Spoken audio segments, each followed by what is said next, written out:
Hello. നേരം വെളുത്ത് സൂര്യനൊക്കെ കണ്ടു പോയി കഴിഞ്ഞാൽ പിന്നെ വീടെത്തുമ്പോൾ പിന്നെ പാതിരാത്രിയാണ്. ചെന്നൈയിലെ ബ്ലോക്ക് നിങ്ങൾക്കൊന്നും അറിയത്തില്ല മക്കളെ. ഒരു 1.5 മണിക്കൂറാണ് ഞാൻ വീട്ടിലോട്ട് എത്താൻ വേണ്ടി എടുത്തത്. പിന്നെ ഈ നടപ്പ് ഓവർ ബ്രിഡ്ജൊക്കെ നടന്ന് ഈ കാണുന്ന ഒരു ജ്യൂസ് ഷോപ്പാണ് ഞങ്ങളുടെ വീടിൻ്റെ അടുത്ത്. അവിടെ നിന്നൊരു ജ്യൂസ് ഞാൻ പാഴ്സൽ വാങ്ങി. അങ്ങനെ ഞാൻ വീട്ടിലെത്തി. ഇവിടെയും 18 പടി കയറണം. അത് കഴിഞ്ഞ് ഞാൻ വീട്ടിൽ ചെന്ന് എൻ്റെ ഹസ്ബൻഡ് എനിക്ക് സർപ്രൈസായിട്ട് ക്യാമറയൊക്കെ സെറ്റ് ചെയ്ത് കഥയൊക്കെ തുറന്ന് തന്ന് ക്യാമറ വെച്ചിട്ടുള്ള സ്നേഹവും കാര്യങ്ങളൊക്കെ ആയിരുന്നു. എന്തായാലും അതൊക്കെ എനിക്ക് ഇഷ്ടപ്പെട്ടു. പിന്നെ പുള്ളിക്കാരൻ തന്നെ ക്യാമറയൊക്കെ സെറ്റ് ചെയ്ത് ജ്യൂസൊക്കെ എടുത്തു തന്നു. അതത്ര അങ്ങോട്ട് സെറ്റായില്ല. എന്തായാലും കുഴപ്പമില്ല. ഇതൊക്കെ ചെയ്യാൻ തന്നെ ഒരു മനസ്സ് കാണിച്ചല്ലോ, അത് തന്നെ വലിയ കാര്യം. പിന്നെ പുള്ളി വേറൊരു സർപ്രൈസ് തന്നെന്താണെന്ന് വെച്ച് കഴിഞ്ഞാൽ ഇത്രയും ലേറ്റായിട്ട് വന്നതുകൊണ്ട് തന്നെ ഫുഡ് പുറത്തുനിന്ന് ഓർഡർ ചെയ്യാമെന്ന് പറഞ്ഞു. അങ്ങനെ ഇത് ചെന്നൈയിലെ സ്പെഷ്യൽ മണീസ് ദം ബിരിയാണിയാണ്.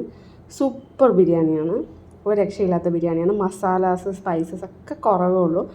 പിന്നെ ഇവർ വേറൊരു കറിയും കൂടി തരുമായിരുന്നു ഇതിൻ്റെ കൂടെ. പക്ഷേ ഈ പ്രാവശ്യം അത് കിട്ടിയില്ല. സാലഡ് മാത്രമേ കിട്ടിയുള്ളൂ. പിന്നെ കഴിക്കുന്ന വീഡിയോ ഇട്ടും എടുക്കാൻ പറ്റിയില്ല. അപ്പോൾ ശരി, ബൈ.